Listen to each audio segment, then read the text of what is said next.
ಮಕ್ಕಳಿಗೂ ಮಾವ ಮಾರಾಟ, ಗ್ರಾಮಸ್ಥರ ಆಕ್ರೋಶ.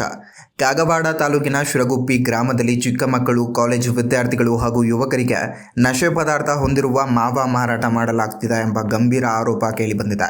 ಈ ಕುರಿತು ಗ್ರಾಮ ಪಂಚಾಯತ್ ಹಾಗೂ ಸಂಬಂಧಪಟ್ಟ ಅಧಿಕಾರಿಗಳಿಗೆ ಮಾಹಿತಿ ನೀಡಿದ್ರೂ ಯಾವುದೇ ಸ್ಪಂದನೆ ಸಿಕ್ಕಿಲ್ಲ ಎಂದು ಗ್ರಾಮಸ್ಥರು ಆರೋಪಿಸಿದ್ದಾರೆ. ಅಧಿಕಾರಿಗಳ ನಿರ್ಲಕ್ಷ್ಯದಿಂದ ಊರಿನ ಯುವ ಪೀಳಿಗೆ ಹಾಳಾಗುತ್ತಿದೆ ಎಂದು ಸಾರ್ವಜನಿಕರು ಆಕ್ರೋಶ ವ್ಯಕ್ತಪಡಿಸಿದ್ದಾರೆ. ಸುದ್ದಿ ಪ್ರಸಾರವಾದ ನಂತರವಾದರೂ ಅಧಿಕಾರಿಗಳು ಎಚ್ಚೆತ್ತುಕೊಳ್ಳುವರೇ ಎಂಬ ಪ್ರಶ್ನೆ ಎದುರಾಗಿದೆ.